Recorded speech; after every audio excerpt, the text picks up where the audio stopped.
was Danger. Lisa Guerrero has our investigation. Kyle. 12-year-old May Dolan and her mom Diane love dogs, but they weren't so lucky with their last pet, which they adopted from the local shelter. I am a believer in shelter dogs. I'm interested in rescuing a dog that needs a home. That dog was named Gardner. The shelter said he was a boxer, but about a week after he moved in, he did something scary. I was sitting on the couch with him, petting him, and he just suddenly lifted his head and snarled at me.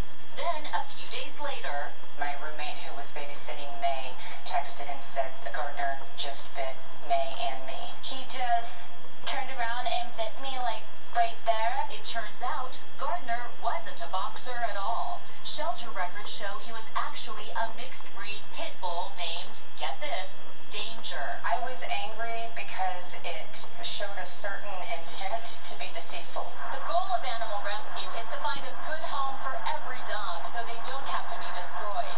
But here in Albuquerque, some say dangerous dogs have been adopted out to unsuspecting families. Gardner was not the only dog from the local shelter with a mean streak. In fact, the names and breeds of many dogs were altered in the shelter records, allegedly to make them more adoption-friendly. How many dangerous dogs have been adopted out into the community from these shelters? It would be well over 100 last year alone. 100 dangerous dogs put out for adoption? That's according to whistleblower Jim Ludwig, second in command at the Albuquerque Animal Welfare. He's blaming his boss, Shelter Director Barbara Bruin. Is it true that you have actually changed the names of some of the dogs and what their breeds are in order to make them more adoptable?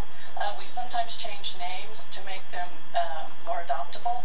Sometimes after Disney characters, we are not adopting out dangerous dogs. Any dog that's people aggressive is automatically put down.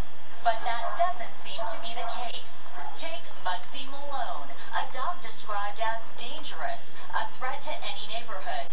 Muggsy attacked this 3-year-old girl. She'll be scarred for life. It was horrible. Her face was ripped up. The father had hit the dog repeatedly with a rock, trying to get it off of his child's face. So what happened to Muggsy after that vicious attack? That dog ended up in our possession, and it was given to a rescue group. That dog should have been euthanized. It should never have left alive. Officials say they are reaching out to families that adopted dogs from the shelter and making changes